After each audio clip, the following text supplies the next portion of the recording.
গন্তব্য ধোপাগুল রঙ্গিলা মাঠে আমাদের আজকের শুক্রবারের খেলা ছিল একটা টিমের সাথে।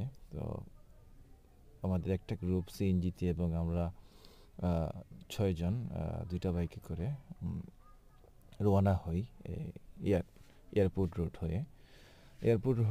হয়ে। তো ভাবলাম তো যদি আশেপাশের অবস্থা তো খুব চমৎকার, তো একটা ভিডিও করে ফেলি।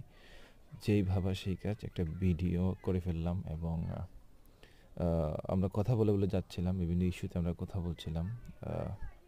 তো আপনারা দেখতে পাচ্ছেন বর্তমানে চা বাগানের পরিবেশটাও কেমন কিছুটা থমথমে, কারণ হচ্ছে এখন শীতের সময়।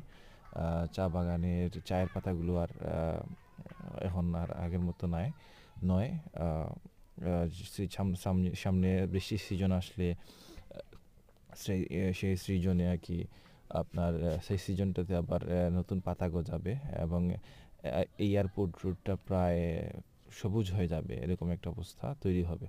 আর এমনিতেই এয়ারপোর্ট রোডটা বেশ ক্লিন এবং পরিচ্ছন্ন, এবং এখানে আসলে ড্রাইভ করাটা একটা স্বস্তিকর এবং একটা আনন্দদায়ক। সেই সাথে এখানে কিছু ঝুঁকিও আছে, কারণ বেশিরভাগ বাইকাররা অসাবধানতাবশত তারা খুব দ্রুত বাইক চালান এবং অনেক সময় অ্যাক্সিডেন্ট হয়। হ্যাঁ, কারণ হচ্ছে আশেপাশের যে গাড়িগুলো আছে এরা আসলে মানে ওভারটেক করতে গিয়ে তারা অ্যাক্সিডেন্টের শিকার হয়। তো এয়ারপোর্ট রোডে যাচ্ছিলাম, যার সাথে এখানে কিছু প্রতিষ্ঠানও আছে। বেশ প্রতিষ্ঠান বলতে একটা প্রতিষ্ঠান আছে যেখানে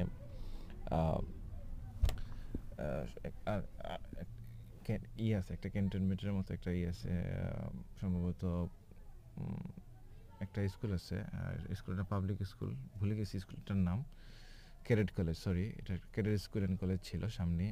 তারপরে আমরা এটা পার হই, মূলত আমরা সোজা চলে যাই নাই, এয়ারপোর্টের না গিয়ে আমরা কোম্পানিগঞ্জ রোডে ঢুকে যাই। তো কোম্পানিগঞ্জ রোডে ঢুকে যাওয়ার পরেই মূলত এই রুটটা, এটা হচ্ছে কোম্পানিগঞ্জের রুট। বাম পাশে দেখতে পাচ্ছেন এটা হচ্ছে আপনার এয়ারপোর্টের রাস্তা। তো আমরা যখন মাঠের কাছেই ছিলাম, আমরা অলমোস্ট এয়ারপোর্ট এবং মাঠ একসাথেই ছিল।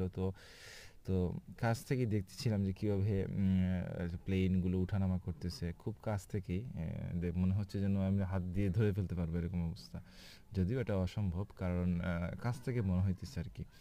তো এই হচ্ছে কোম্পানিগঞ্জ রোড। এখান থেকেই মূলত সাদা পাথর বা যে এখান থেকে গোয়াইনঘাট হয়ে বিভিন্ন এলাকায় যাওয়া যায়।